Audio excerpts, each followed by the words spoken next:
Bismillahirrahmanirrahim. Assalamualaikum warahmatullahi wabarakatuh.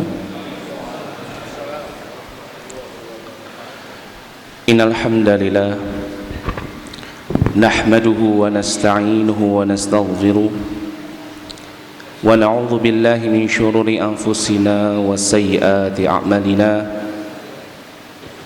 May yahdihillahu fala mudilla lahu wa may yudlil fala hadiya lahu. Asyhadu an la ilaha illallah wahdahu la syarika lah wa asyhadu anna Muhammadan abduhu wa rasuluh la nabiyya ba'dah. Qala Allah ta'ala fi kitabil karim, ya ayyuhalladzina amanu ittaqullaha haqqa tuqatih wa la tamutunna illa wa antum muslimun.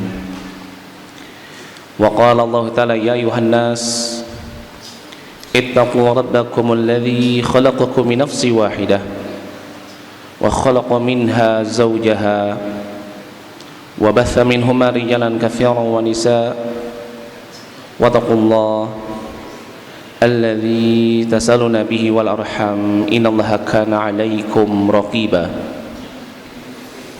Wa qala Allah ta'ala, ya ayyuhalladzina amanu ittaqullaha wa qulu qawlan sadida yuslih lakum a'malakum wa yaghfir lakum dhunubakum wa may yuti' Allaha wa rasulahu faqad faza fawzan 'azima.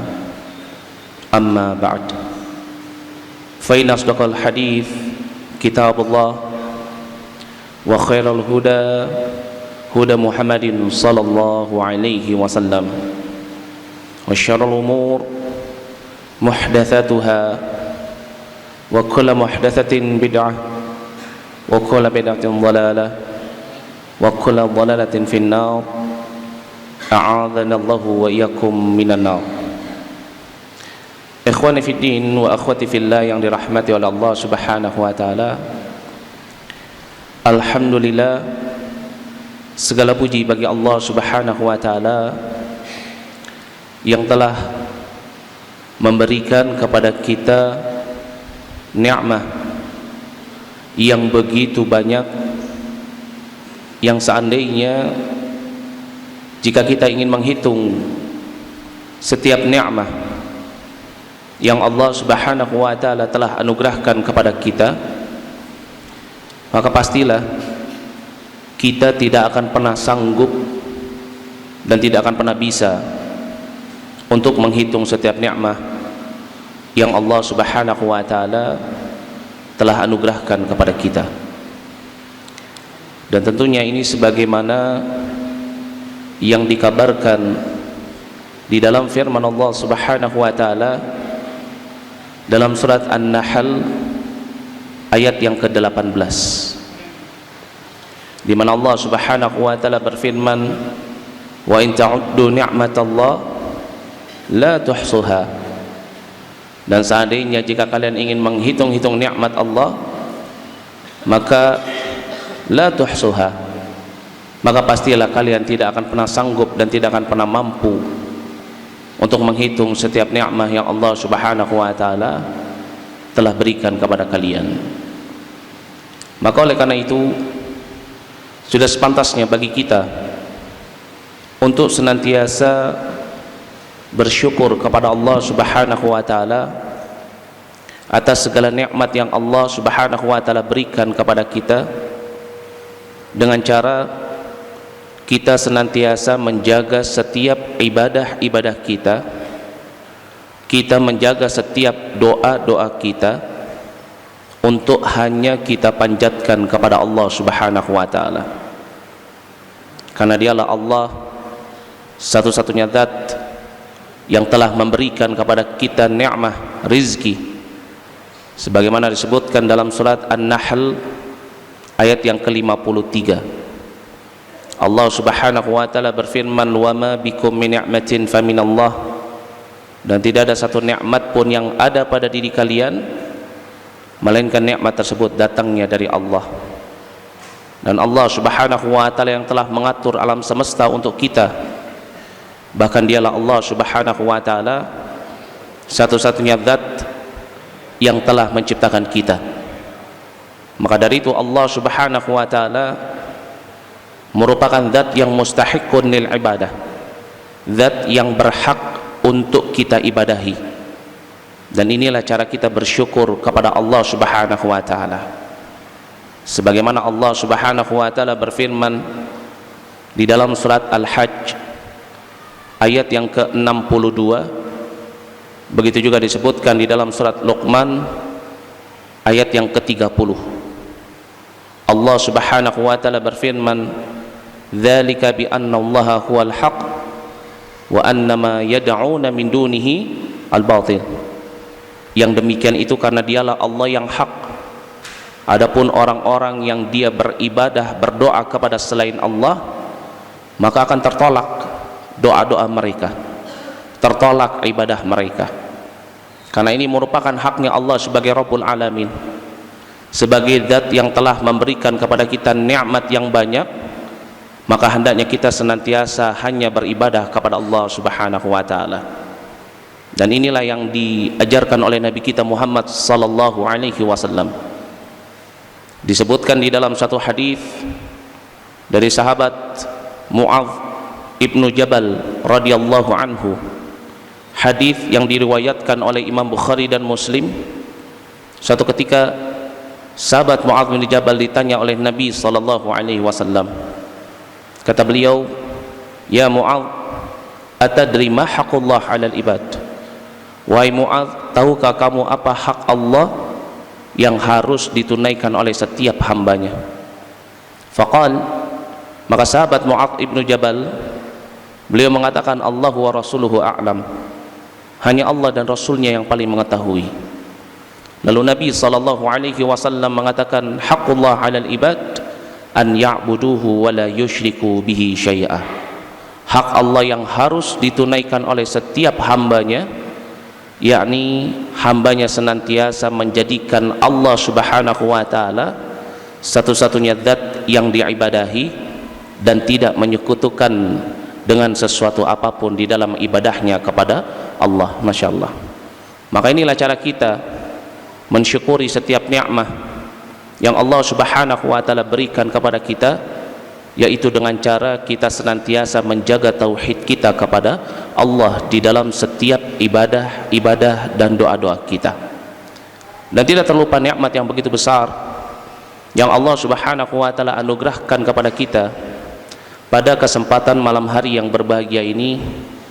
Allah Subhanahu wa taala masih memberikan kepada kita keistiqomahan, begitu juga semangat, ihtimam, perhatian untuk mau duduk bermajlis ilmu, di mana tentunya kita ketahui bahwasannya menuntut ilmu syariat Islam ini merupakan bagian daripada jihadu fisabilillah, bagian daripada jihad fisabilillah. Bahkan ketika ditegakkan jihad, tidak semua kaum muslimun diperintahkan untuk maju ke medan perang, tetapi diperintahkan sebagiannya untuk apa? Tetap duduk bermajlis ilmu. Masya Allah. Karena yang namanya thalabul ilm ini merupakan amalan ibadah yang memiliki faidah yang begitu besar. Dan diantara keutamaan menuntut ilmu, seseorang dia melangkahkan kakinya dari rumahnya menuju rumah-rumah Allah, tidak lain yang dia niatkan adalah untuk menuntut ilmu. Salah satu keutamaannya adalah dia mendapatkan pahala sebagaimana pahala orang yang pergi haji. Ya, kita kalau mau pergi haji harus nunggu dulu berapa tahun? Ya, 20 tahun mungkin atau 10 tahun ya. Seorang dia melangkahkan kakinya dari rumahnya menuju rumah-rumah Allah, tidak ada lain yang dia inginkan kecuali menuntut ilmu, melainkan Allah Subhanahu wa taala akan berikan kepada dirinya balasan seperti pahala orang yang hajinya mabrur, yakni tamah, sempurna pahala hajinya. Ya, padahal orang yang pergi haji saja belum tentu ya hajinya sempurna. Pergi haji tetapi di Baitullah sudah sampai foto-foto, alhamdulillah nih tahun ini bisa haji, alhamdulillah lagi sholat ya di Masjidil Haram. Atau dia melakukan ya amalan-amalan yang tidak disyariatkan bagi orang-orang yang haji atau tidak disyariatkan di dalam Islam. Ya, mungkin saja ada orang yang ketika ya tawaf atau yang ketika dia ya berjalan kecil atau berlari kecil antara Safa dan Marwah, ya nyanyi-nyanyi, ya jagalah hati, ya atau apalah misalkan, wa'iyadzubillah, ya sayang haji pahalanya. Tetapi seseorang ketika dia berangkat dari rumahnya, dia niatkan untuk menuntut ilmu ke rumah-rumah Allah, maka Nabi SAW mengabarkan akan mendapatkan pahala haji yang sempurna, sebagaimana disebutkan di dalam hadis dari sahabat Abu Umamah Al-Bahili yang diriwayatkan oleh Imam At-Tabrani. Kata Nabi SAW, ya man kharaja min baitih, barang siapa yang dia keluar dari rumahnya, ilal masjid, menuju kepada masjid, ya la yuridu illa an yata'allama khairan au yu'allimuh, yang dia enggak meniatkan kecuali untuk mempelajari kebaikan. Apa itu? Alkitab wa sunnah, ilmu. Dia enggak inginkan kecuali apa? Kecuali untuk menuntut ilmu, atau apa? Dia ingin mengajarkan ilmu. Illa kana lahu, kata Nabi SAW, kecuali dia akan mendapatkan ka'ajril hajj. Ini apa? Seperti pahalanya orang yang haji tammah. Ini sempurna pahalanya, Masya Allah. Maka ini merupakan nikmat yang begitu besar ketika Allah Subhanahu wa ta'ala masih memberikan kepada kita kemudahan, baik di dalam setiap langkah kita, begitu juga kelapangan di dalam dada-dada kita untuk kita mau menghadiri majlis ilmu, ya, karena ini merupakan amalan yang terbaik, amalan yang bahkan kata Nabi SAW bisa memudahkan langkah seseorang untuk menuju surganya Allah, yaitu apa? Majlisul ilmu. Seseorang dia menuntut ilmu syariat Islam, mempelajari Alkitab wa sunnah, mempelajari bagian-bagian yang berkaitan dengan dinul Islam, ya, maka salah satu keutamaannya Allah Subhanahu wa ta'ala akan memudahkan jalannya menuju surga, sebagaimana disebutkan di dalam hadis dari sahabat Abu Hurairah radhiyallahu anhu yang diriwayatkan oleh Imam Muslim. Kata Nabi SAW, ya man salaka tariqan yaltamisu fihi ilman sahalallahu lahu tariqan ilal jannah. Barang siapa yang dia menempuh suatu jalan yang dimana di dalam jalan tersebut dia senantiasa hiasi dengan ilmu, maka Allah akan memudahkan jalannya menuju surga. Masya Allah. Terlebih lagi ketika kita berada di 10 hari pertama bulan Dzulhijjah, Masya Allah, di mana di 10 hari pertama bulan Dzulhijjah ini merupakan waktu-waktu terbaik untuk kita beramal saleh.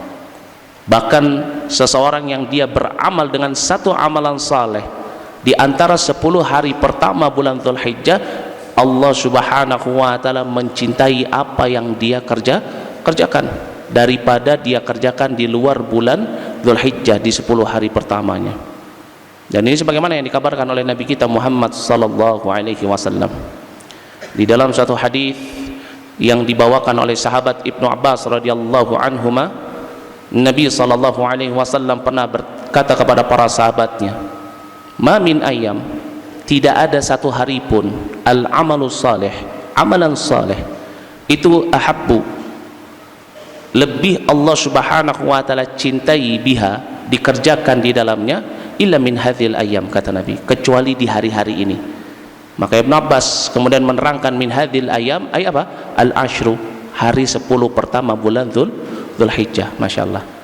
Maka ini merupakan suatu nikmat yang sangat besar ketika Allah berikan kepada kita nikmat kesehatan, nikmat waktu untuk bisa berada di 10 hari pertama bulan Dzulhijjah, kemudian kita senantiasa menghiasi setiap detik-detik kita dengan kebaikan-kebaikan, dengan amalan saleh, dan salah satunya adalah menuntut ilmu. Masya Allah. Dan insya Allah pada kesempatan malam hari yang berbahagia ini kita akan membahas suatu tema yang begitu muhimmah, tema yang begitu penting, yaitu tentang 3 hal yang membinasakan. Kenapa ini menjadi tema yang sangat penting? Karena Allah Subhanahu wa ta'ala memerintahkan kepada kita sebagaimana disebutkan di dalam surat At-Tahrim ayat yang ke-6. Allah Subhanahu wa ta'ala berfirman, "Ya ayyuhalladzina amanu qu anfusakum wa ahlikum nara.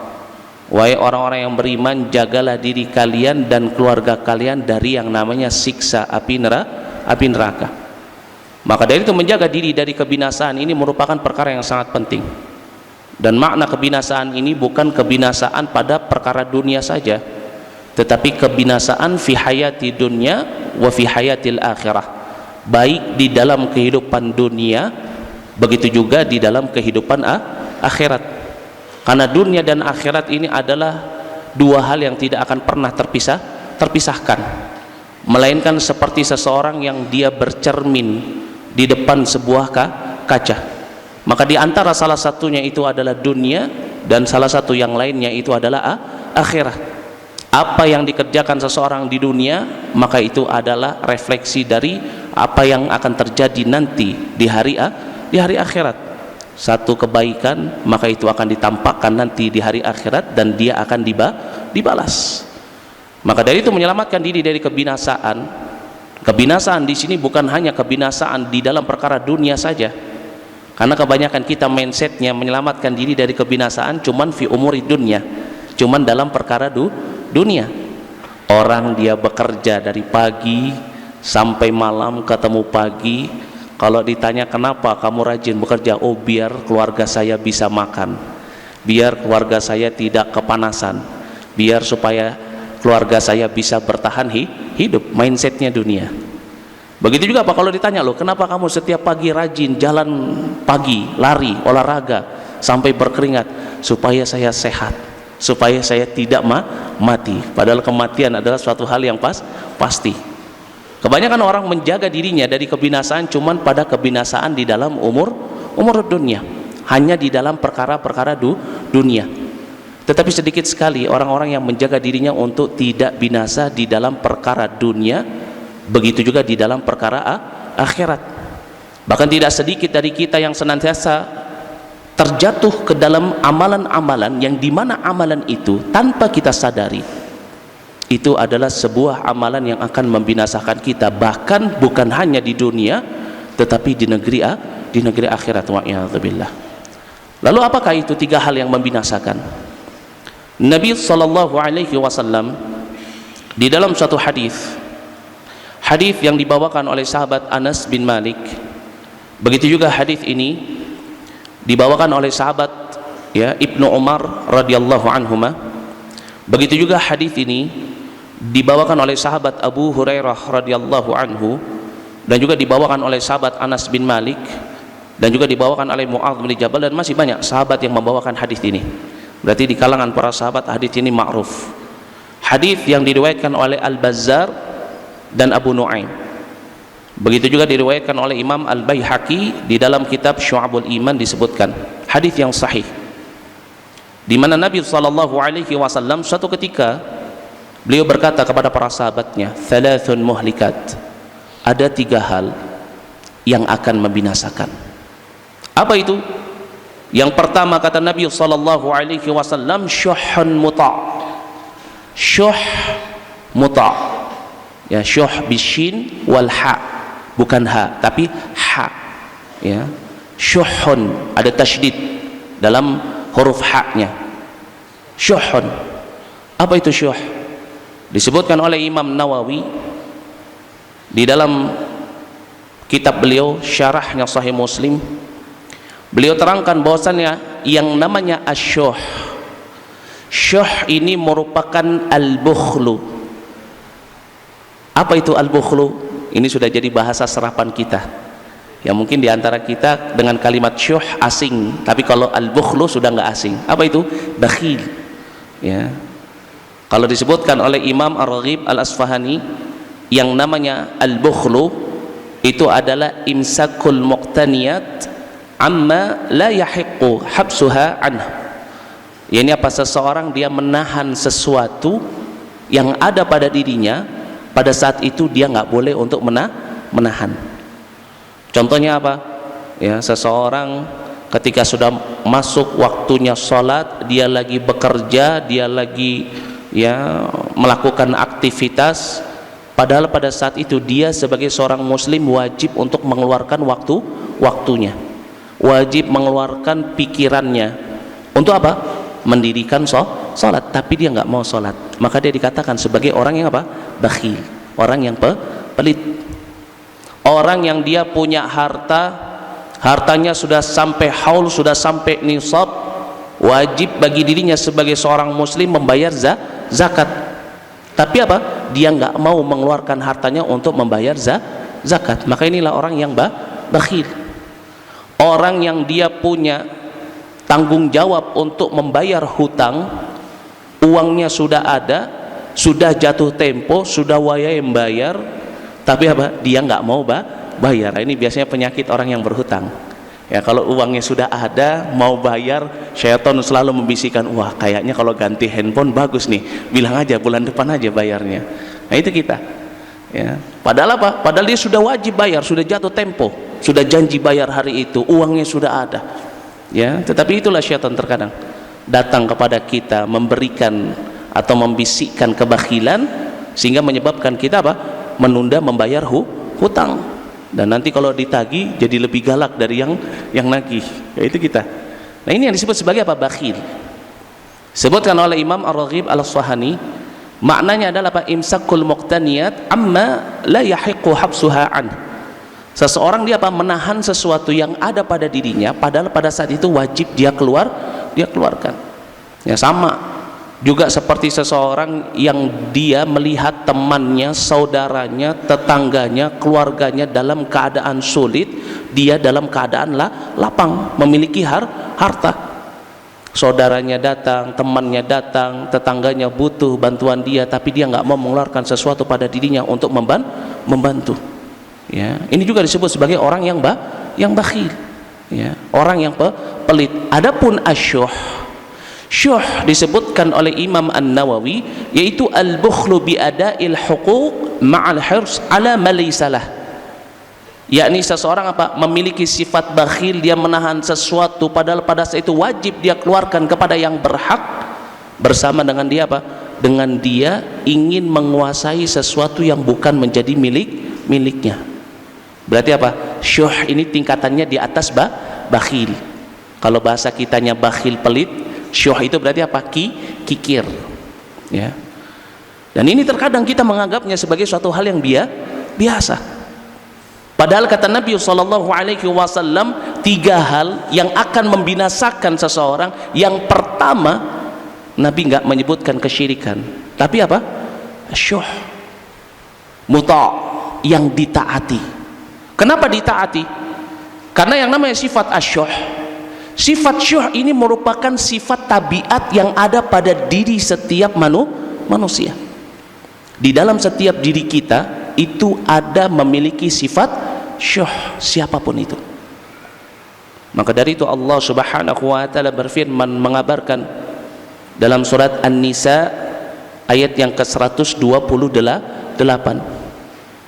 Allah Subhanahu wa taala berfirman wa uhdhiratil anfus asyuh, dan manusia itu senantiasa mengikuti tabiatnya, yaitu apa? Asyuh, sifat pelit, sifat kikir, yang dimana terkadang kita menyadari itu ada pada diri kita, tapi kita nggak pernah menganggapnya sebagai suatu hal yang berbahaya. Bahkan ada seseorang yang bangga, nggak apa-apa pelit pangkal kaya, gitu ya. Itu kita. Padahal apa? Yang namanya bakhil ini merupakan penyakit yang paling berbahaya. Nabi SAW mengabarkan di dalam hadis yang diriwayatkan oleh Imam Bukhari, kata Nabi SAW, ayudain adwa'ul minal bukhl. Penyakit apa lagi yang lebih berbahaya daripada penyakit al-bukhlu, penyakit pelit, ya. Bahkan Nabi SAW menyebutkan bahwasannya yang namanya asyuh, yakni apa? Yang ini tingkatan pelit yang tertinggi, asyuh ini merupakan sifat yang paling jelek. Disebutkan dalam hadis yang dibawakan oleh sahabat Abu Hurairah radhiyallahu anhu yang diriwayatkan oleh Imam Abu Daud, kata Nabi SAW, syarru ma fi rajul, sesuatu yang paling jelek kalau ada pada diri seseorang yaitu apa? Syuh, ya, sifat syuh yang sangat wajubnun khali'un, yakni syuhun hali'un wajubnun khali'un, Ini apa? Sifat syuh yang sangat dan juga sifat penakut yang sangat. Yaitu apa? Orang yang memiliki sifat pelit, sifat kikir. Wa'iyadzubillah. Dan ini sesuatu yang membinasakan. Kenapa? Karena orang yang dia memiliki sifat ini, dia ikuti tabiatnya ini, kemudian dia nggak mau hilangkan itu, dia senantiasa mengikuti sifat syuh yang ada pada dirinya, maka ini akan menimbulkan khatirat, ya, kemudaratan bagi dirinya. Begitu juga orang-orang yang ada di sekitarnya, di dalam perkara dunia, begitu juga di dalam perkara akhirat. Di dalam perkara dunia, contohnya orang yang terjatuh atau dia mengikuti sifat syuhnya, jangan kita pikir sifat syuh ini tidak berdampak buruk bagi keimanan kita, melainkan apa? Sifat syuh ini akan senantiasa merusak iman seseorang yang ada di dalam hatinya. Kenapa? Karena bukti dari keimanan itu adalah sifat jawad, yaitu apa? Kedermawanan. Disebutkan dalam hadis yang diriwayatkan oleh Imam Muslim, Nabi sallallahu alaihi wasallam mengatakan as-shadaqah burhan. Sedekah itu merupakan bukti. Bukti apa? Bukti keimanan. Karena orang yang suka bersedekah, dia telah mengalahkan sifat syuh yang ada di dalam dirinya. Maka seseorang dia senantiasa bersedekah, maka akan bertambah keimanannya. Kenapa? Karena yang namanya sifat syuh itu nggak akan pernah bersatu di dalam hati seorang yang beriman, melainkan iman dan syuh ini akan saling mengalahkan. Disebutkan di dalam hadis yang diriwayatkan oleh Imam Nasa'i, Nabi sallallahu alaihi wasallam beliau mengatakan, la yajtami'u asy-syuh wal iman fi qalbi 'abdin abada. Yang namanya sifat syuh dan iman itu nggak pernah bersatu di dalam hati seorang hamba selamanya. Melainkan apa? Kalau seseorang dia memiliki sifat syuh, semakin dia ikuti sifat syuh, maka itu akan merusak keimanannya. Ya, ini bahayanya yang pertama. Yaitu apa? Sifat syuh itu kalau kita ikuti, dia akan merusak keimanan. Kemudian bahayanya yang kedua, syuh, jangan kita pikir ini cuman sifat saja biasa, seseorang tidak akan diberikan ganjaran dari sifat itu. Syuh ini sifat yang jelek, dan syuh ini termasuk daripada dosa besar. Sifat pelit kikir ini termasuk daripada dosa besar. Bahkan Nabi SAW senantiasa mewanti-wanti kepada para sahabatnya agar mereka menjauhi sifat ini. Disebutkan di dalam hadis dari sahabat Abu Hurairah radhiyallahu anhu yang diriwayatkan oleh Imam Nasa'i, kata Nabi SAW, ijtanibu sab'al mubiqat, jauhi oleh kalian 7 hal yang membinasakan. Berarti ini menunjukkan apa? Amalan tersebut akan menimbulkan dosa. Apa yang pertama kata Nabi SAW? Asyirku billah, menyekutukan Allah. Yang kedua asyuh, kata Nabi, sifat pelit, sifat kikir. Yang ketiga qatlun nafs, ya, allati haramallahu illa bil haq, membunuh jiwa yang diharamkan oleh Allah kecuali dengan yang hak. Wa aklu malil yatim wa aklu riba, makan hartanya anak yatim, makan harta riba. Wa tawalli atau wa tawalla yaumaz zahf, seseorang lari dari medan perang, dan seorang menuduh wanita mukminah berzina. Dan yang kedua disebutkan oleh Nabi itu adalah asyuh. Tetapi terkadang kita menganggap ini sebagai apa? Sebagai hal yang biasa. Dan inilah kita selalu menganggap sesuatu itu kecil, padahal itu di hadapan Allah adalah sesuatu yang besar. Di sisi Allah dianggap sebagai sesuatu yang besar. Ya, sebagaimana disebutkan dalam surat An-Nur ayat yang ke-15, Allah Subhanahu wa taala berfirman, wa tahsabuna hayyinan wa huwa 'indallahi 'azim. Kalian senantiasa menganggap sesuatu itu kecil, padahal di sisi Allah itu adalah besar. Kita anggap syuh, pelit, perkara yang kecil, padahal ini perkara yang berbahaya, perkara yang membinasakan. Kita anggap amalan berzikir subhanallah wa bihamdi adalah perkara yang ringan, padahal ini memberatkan timbangan. Inilah kita. Dan salah satunya adalah syuh. Syuh ini yang kita anggap biasa ini ternyata termasuk dari 7 hal yang Nabi SAW berikan peringatan kepada para sahabatnya agar jangan sampai kalian terjatuh ke dalamnya, karena termasuk apa? Mubiqat, sesuatu yang membinasakan. Wa iyadzubillah. Ini bahayanya yang kedua. Adapun bahaya yang ketiga daripada asyuh, sifat syuh ini akan senantiasa memerintahkan seseorang untuk memutus hubungan silaturahmi. Ya. Sifat syuh yang ditaati ini akan menyebabkan terjadinya perpecahan, sehingga apa? Memutuskan hubungan silaturahmi di dalam keluarga. Maka dari itu Nabi SAW mewanti-wanti kepada para sahabatnya, sebagaimana disebutkan di dalam hadis yang diriwayatkan oleh Imam Ahmad. Kata Nabi SAW, iyakum wasyuh, hati-hati kalian dari yang namanya asyuh. Fa inna syuha, karena yang namanya kikir, pelit, ya, ini ahlaka man kana qablakum, membinasakan orang-orang sebelum kalian. Amarahum bil qati'ah faqati'u. Sifat syuh memerintahkan seseorang untuk memutus hubungan silaturahmi, maka terputuslah hubungan silaturahmi. Dan ini benar terjadi. Seorang suami kalau pelit sama istrinya, kira-kira rumah tangganya berantakan nggak? Berantakan. Kakak pelit sama adiknya, terputus nggak hubungannya? Terputus. Anak pelit sama orang tua, terputus nggak hubungan silaturahminya? Terputus. Karena memang inilah syuh, bahayanya. Yaitu apa? Dia bisa memerintahkan seseorang untuk memutus hubungan silaturahmi, maka terputuslah hubungan itu. Wa iyadzubillah. Padahal menyambung tali silaturahmi ini merupakan perkara yang wajib bagi kita setiap muslim.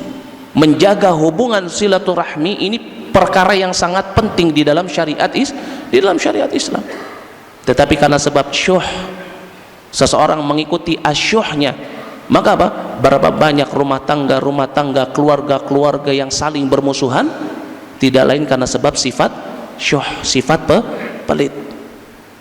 Kemudian juga di antara bahaya daripada asyuh, sifat kikir dan pelit, selain bisa memutuskan hubungan silaturahmi, sifat syuh ini juga bisa memerintahkan seseorang untuk berbuat kejelekan, kefajiran. Ya, dan ini terjadi. Kita lihat berapa banyak berita-berita yang mengabarkan ada seorang istri tega membunuh suaminya cuma untuk mendapatkan harta waris suaminya, karena suaminya kaya. Ini nggak muncul kecuali sifat apa? Syuh. Ya. Seorang adik membunuh kakaknya, saudaranya, atau kedua orang tuanya karena untuk menguasai harta warisan. Ya. Begitu juga apa?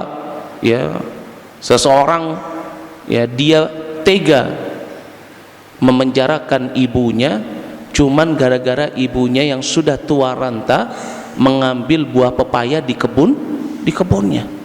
Dan ini nggak muncul kecuali karena sifat syuh. Maka dari itu kata Nabi SAW di dalam hadis yang diriwayatkan oleh Imam Ahmad, Nabi mengatakan, iyakum wasyuh fa inna syuha ahlaka man kana min qablikum amarahum, ya, bil fujur fa fajaru. Sifat syuh memerintahkan seseorang untuk berbuat kejelekan, maka fa fajaru, mereka pun berbuat kejelekan. Bahkan di dalam hadis yang lain, di dalam riwayat yang lain, masih di dalam riwayat Imam Ahmad, Nabi mengatakan, iyakum wasyuh, hati-hati kalian dari sifat kikir dan pelit, fa innahu da'an nas, karena yang namanya sifat syuh itu, ya, dia menyeru manusia min qablikum, dia orang-orang sebelum kalian, fastahalu maharimahum wasafaku dima'ahum. Mereka memerintahkan, syuh ini memerintahkan untuk seseorang menghalalkan apa yang Allah haramkan, atau safaku dima'ahum, mengalirkan darah. Wa iyadzubillah. Ini bahayanya sifat pelit, ya, yang terkadang kita menganggapnya remeh. Dan juga di antara bahaya sifat syuh, yang dimana ini merupakan perkara pertama yang akan membinasakan seseorang, kata Nabi, sifat syuh ini bisa menghalangi seseorang untuk masuk ke dalam syurganya Allah Subhanahu wa ta'ala. Jadi jangan kita kikir, sifat pelit kita, sifat bakhil kita, sifat syuh kita ini suatu hal yang enggak memudaratkan kita di negeri akhirat ini, memudaratkan.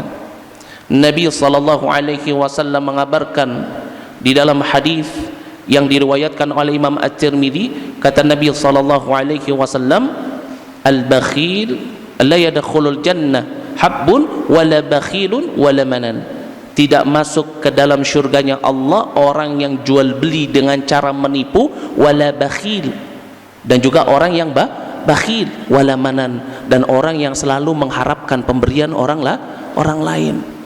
Ya, kalau temannya pergi umroh jangan lupa ya oleh-olehnya ya, pergi haji jangan lupa ya oleh-olehnya ya, itu mengharapkan pemberian orang lain. Ya, yuk kita main ke rumah si fulan pasti diajak makan sama dia, ini mengharapkan pemberian.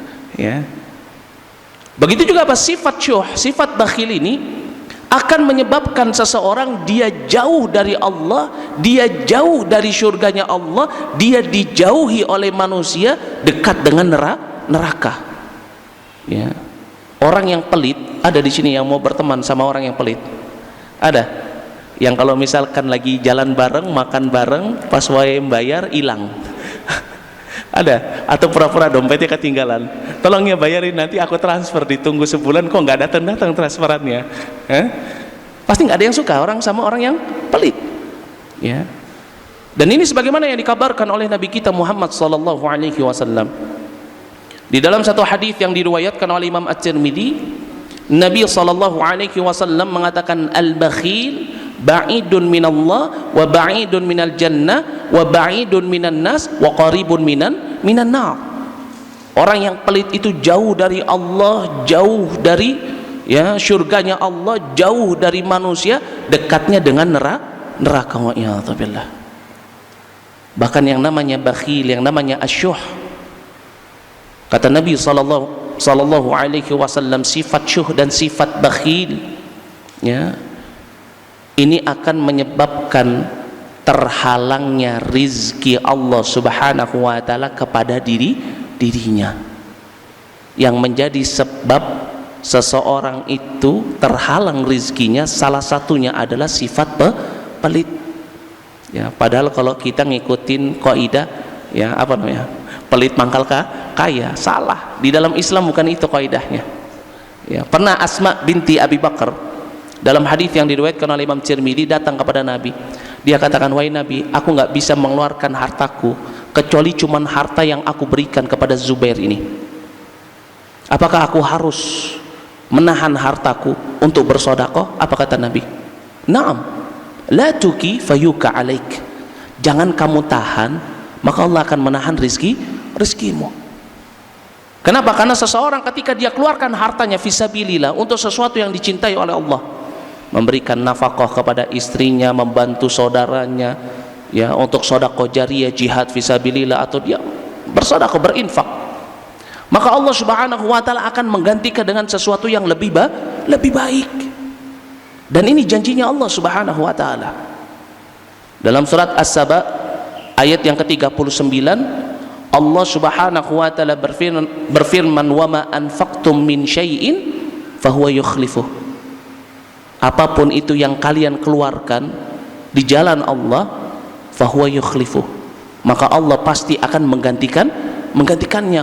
Wa huwa khairun razikin, dan Allah itu adalah sebaik-baik pemberi rizki.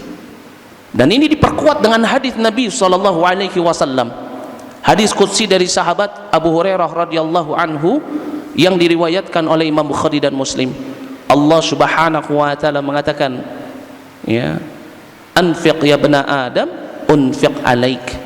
Keluarkan wahai ibnu Adam, maka aku akan mengeluarkan untukmu. Maknanya apa? Orang yang senantiasa dia ringan untuk bersedekah, maka apa? Allah akan tambah rizkinya. Dan ini terbukti. Tidak pernah kita dengar orang yang gemar bersedekah kemudian hidupnya miskin. Tapi ada tetangga saya miskin dari dulu tapi suka sedekah. Miskin itu bukan cuma masalah harta. Miskin itu tempatnya di hati. Ya, dia nggak pernah ngerasa dirinya miskin, merasa cukup. Ya, karena memang Allah subhanahu wa ta'ala tidaklah memberikan kepada kita jaminan bagi orang-orang yang bersedekah melainkan apa? Allah akan menggantikan dengan yang lebih baik. Maka kata Nabi SAW di dalam hadis yang diriwayatkan oleh Imam Bukhari, kata Nabi SAW, mana qasat sadaqatun minal mal, nggak akan pernah berkurang sedekah yang dikeluarkan dari harta. Maknanya apa? Hartanya tidak akan pernah berkurang. Ya. Begitu juga salah satu dari bahaya sifat syuh wal bukhlu, sifat syuh wal bukhlu ini akan menyebabkan seseorang nanti fidaril akhirah sulit jalannya. Padahal kita tahu di negeri akhirat itu mulai dari ketika dibangkitkan, mulai dari ketika dikumpulkan di padang mahsyar, dihisab sampai melewati as-sirat, di dalamnya itu terdapat azab, begitu juga terdapat nikmah, dipenuhi dengan azab. Maka seseorang yang dia ketika hidupnya di dunia bakhil, pelit, ya, maka Allah Subhanahu wa taala akan menyediakan jalan yang sulit bagi dirinya nanti fidaril akhirah. Dan hal ini sebagaimana yang disebutkan di dalam surat Al-Lail ayat yang ke-8 sampai dengan ayat yang ke-10. Allah Subhanahu wa taala berfirman, wa amma man bakhila wastaghna wa kadzdzaba bil husna fasanuyassiruhu lil usra. Barang siapa yang dia pelit, ya, wa amma man bakhila wastaghna, sombong, merasa cukup dan menustai pahala yang terbesar, ya, maka apa? Fasanuyassiruhu lil usra, kami siapkan untuk dirinya jalan yang sulit, wa ya'udzubillah. Ya. Begitu juga apa? Sifat asyuh, sifat pelit ini juga akan menyebabkan seseorang kalau dia senantiasa ikuti setiap hari, maka setiap harinya akan turun malaikat yang mendoakan kejelekan. Ya. Disebutkan dalam hadis dari sahabat Abu Hurairah radhiyallahu anhu yang diriwayatkan oleh Imam Bukhari dan Muslim, kata Nabi sallallahu alaihi wasallam, ya, ma min yaumin yusbihu, ya, bihil ibad, tidaklah ada satu hari pun yang dimana seorang hamba dia berada di pagi hari, illa nazala malakan, kecuali ada dua malaikat yang senantiasa turun. Yaqulu ahaduhuma, yang satu mengatakan, Allahumma a'ti munfiqan khalafan, ya Allah berikan orang yang suka berinfak itu khalafan, ganti yang baik. Doanya malaikat ini. Kemudian wa yaqulul akhar, yang lainnya mengatakan, Allahumma a'ti mumsikan talafan, ya Allah berikan bagi orang yang suka menahan hartanya, mumsikan talafan, kebinasaan, wa ya'udzubillah. Nah, ini bahaya daripada sifat syuh, yang dimana hendaknya kita untuk senantiasa menghilangkan itu di dalam diri kita, jangan sampai ada itu. Karena orang yang dia senantiasa bisa menghilangkan sifat syuh yang ada pada dirinya, dia didik anak dan keluarganya untuk tidak memiliki sifat bakhil dan syuh, maka mereka ini adalah orang-orang yang akan beruntung. Allah Subhanahu wa taala berfirman di dalam surat Al-Hasyr ayat yang ke-9, begitu juga dalam surat At-Taghabun ayat yang ke-16, Allah Subhanahu wa taala berfirman, wa man yuqa syuha nafsi fa ulaika humul muflihun, barang siapa yang Allah selamatkan dari sifat syuh yang ada pada dirinya, maka mereka adalah orang-orang yang beruntung. Maka ini perkara yang sangat penting. Sudah isya belum ya? Baik. Maka beruntunglah orang-orang yang senantiasa bisa meredam sifat syuh yang ada pada dirinya, ya. Dia senantiasa tidak mengikuti sifat pelitnya, dia jadikan dirinya sebagai orang-orang yang jawad, orang-orang yang dermawan, orang-orang yang kalau sudah memberi sudah dia lupakan, ringan tangan untuk memberi, ya. Dan ini merupakan amalan yang nanti akan diminta, direngekkan oleh orang yang telah sampai pada batas hidupnya. Orang kalau sudah bertemu dengan ajalnya, permintaan yang dia minta kepada Allah itu bukan sholat, bukan baca Quran, ya, tetapi apa? Permintaan pertama yaitu apa? Sedekah. Sebagaimana sebutkan dalam surat Al-Munafiqun ayat yang ke-10, Allah Subhanahu wa taala berfirman, ya ayyuhalladzina amanu anfiqu mimma razaqnakum min qabli an ya'tiya ahadakumul maut. Infakkanlah harta kalian sebelum datang yang namanya kematian. Fayaqula rabbi laula akhirtani ila ajalin qarib, sehingga kalau sudah ajal di depan mata maka dia akan merengek, wahai Robku tolong tangguhkan sedikit saja kematianku. Apa yang diminta? Fa as-saddaqa wa akum minas salihin. Aku mau sedekah. Kenapa? Karena sedekah itu amalan yang paling ringan, paling mudah, paling cepat. Cuman masukkan ke kantong, keluarkan, selesai. Ya kalau sekarang apa? Buka handphone, tinggal pijit, selesai. Beda dengan sholat, harus wudhu dulu, harus takbir dulu. Puasa, dia harus sahur dulu, dia tunggu sampai waktu maghrib. Yang paling cepat itu apa? Sedekah. Dan ini amalan yang nanti akan direngekkan. Wa iyadzubillah. Kalau misalkan kita mengikuti sifat syuh sehingga menjadikan kita sebagai orang yang bakhil. Sudah waktunya Isya. Habis Isya dilanjutin atau gimana? Bagaimana? Langsung atau sholat dulu? Langsung sholat. Taib, tafadhol dulu. Silakan. Setelah ayat pas iqamah. Taib.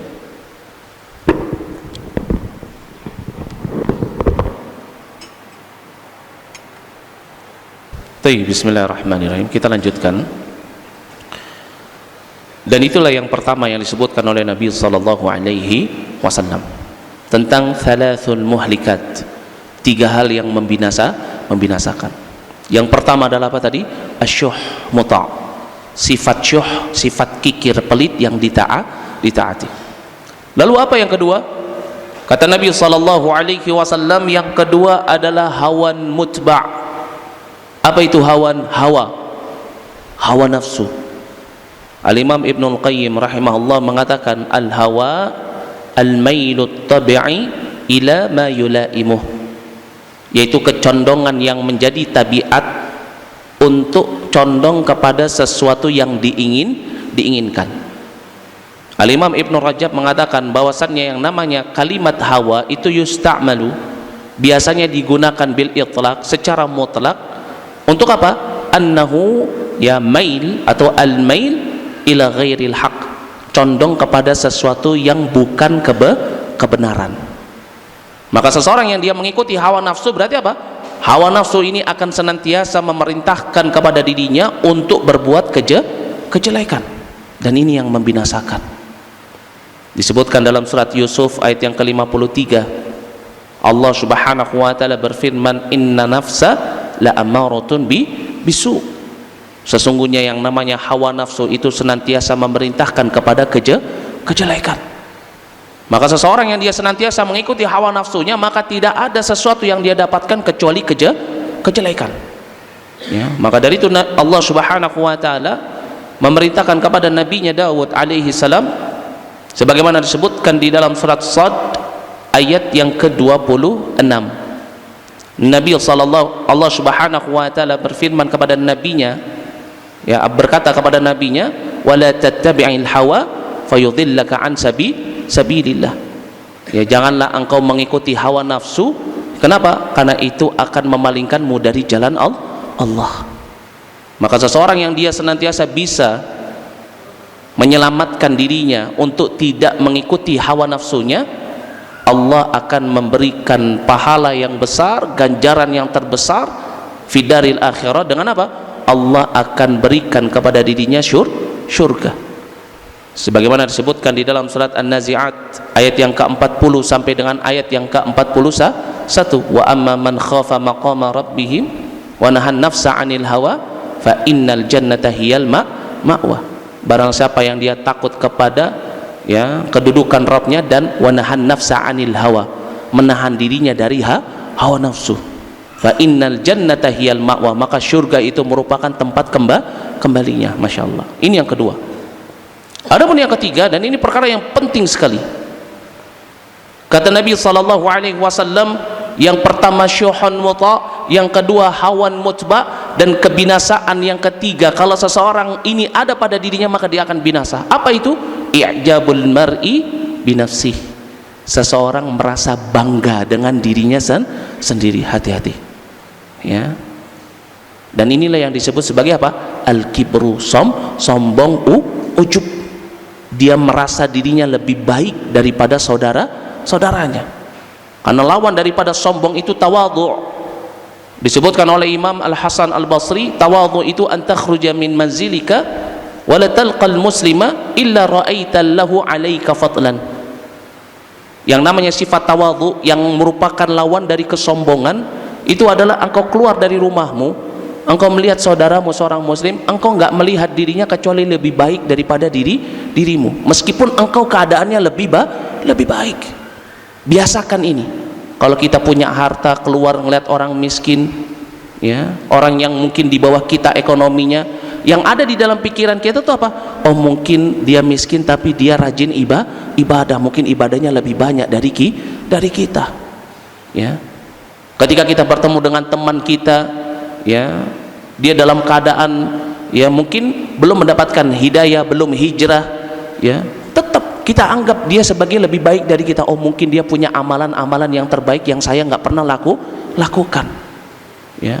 Jangan tertipu dengan kesombongan. Kadang inilah kita merasa bangga dengan diri kita sendiri, sehingga ketika kita melihat orang lain kalau keadaan kita lebih baik, ya kita merasa ujub. Begitu juga ketika seseorang dia sudah ngaji, ya, sudah pakai pakaian mutawwi', sering datang ke masjid, ketika melihat temannya belum dapat hidayah, itu merasa dirinya lebih baik daripada temannya. Maka dari itu Allah Subhanahu wa taala berfirman dalam surat An-Najm ayat yang ke-32, "Fala tuzakku anfusakum huwa a'lamu bimanit taqa."